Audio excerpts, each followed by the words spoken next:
ইতিহাস বলছে, যুগের পর যুগ যতবার স্বৈরাচার তার সীমা লঙ্ঘন করেছে, ততবারই পতন ঘটেছে তাদের।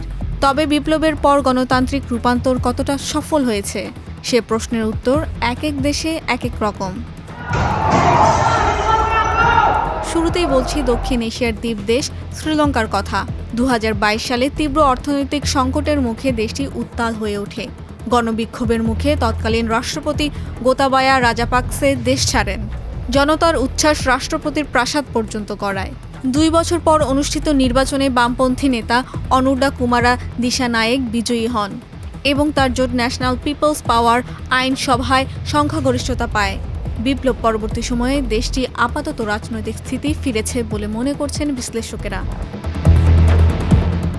এবার আসি তিউনিসিয়ার প্রসঙ্গে।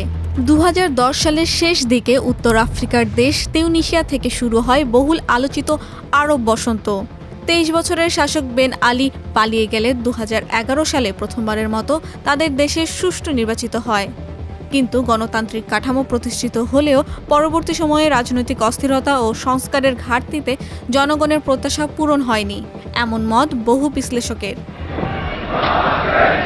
এরপর মিশর।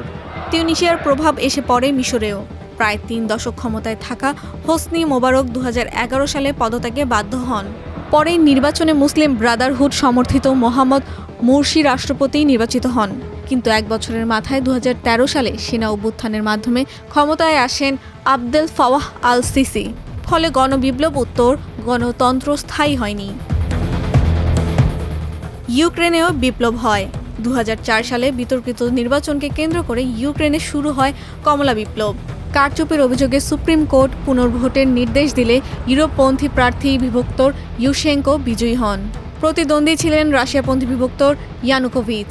বিশ্লেষকের মতে সেই সময়ে ভূ রাজনৈতিক টানাপোড়েনের ধারাবাহিক প্রভাব আজও দেশটি বহন করছে।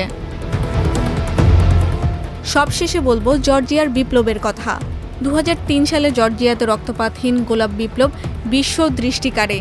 বিরোধী নেতা মিখেল সাকাসভিলি নির্বাচনে বিপুল ভোটে জয় পান। তবে পরবর্তী সময়ে তার শাসন নিয়েও বিতর্ক তৈরি হয়। স্বাধীনতার পর গণতান্ত্রিক যাত্রা শুরু হলেও দেশটিতে স্থিতিশীলতা ফেরেনি।